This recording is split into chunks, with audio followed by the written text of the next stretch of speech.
бір шаңырақта өз ізін қалдырған. Біздің отбасымызда екі атамыз Ұлы Отан соғысының ардагерлері. Әбішев Ғали Балғабекұлы және ұлы Әбішев Уахит Ғалиұлы. Болашақ ақын Ғали желде өскен, Қостанай өңірінде туып өскен.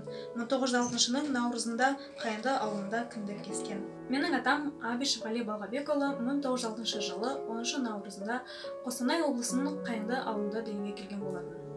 Ерте жетім қалып, 7 жылдық мектепте білім алған болатын.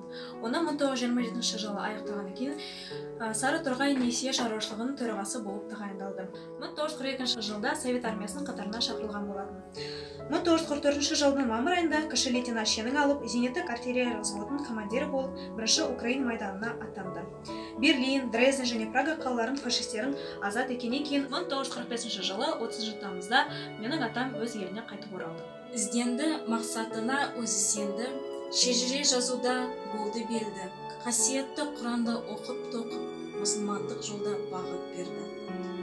Игі ісімен 66 жыл өмір өткен, деректер естелік боп бізге жеткен. Арқалықта мұражайда біраз құжат, ақын ата туралы сырлар шеткен. Саналы тәрбиенің шамын жаққан, Ғали ата еліне болған мақтан.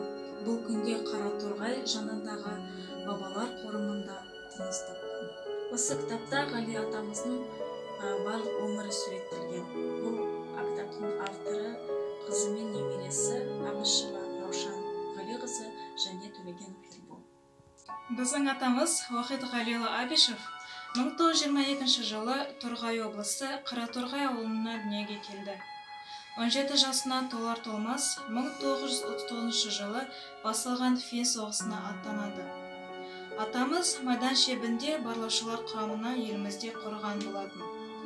Ұлы Отан соғысы басталғанда Смоленск бағытында соғысты жалғастырады. Кіші лейтенант Уахит Ғалиұлы барлаушы отрядының командирі болып, өзіне қарасты отрядты жау қоршауынан алып шыққаны белгілі. Фашистердің қолына түспес үшін су астына жасырынып, бір күн бойы қамыс арқылы демалған. Ауыр жарақат алып, кеудесіндегі медальдармен туған жеріне оралады. Алған жарақатына қарамастан, отанымызға тылда жүріп, ерен еңбегін сіңіреді. Артынан үбілі-шүбілі ұрпағын қалдырып, 1981 жылы соғыс ардагері, мықты есепші маман, сүйікті жолдас пен құрметті атамыз көз жұмды. Біздің күнге дейін жеткен Уахит атамыз туралы естеліктері осы. Барлық орден медальдары өкінішке орай жоғалды.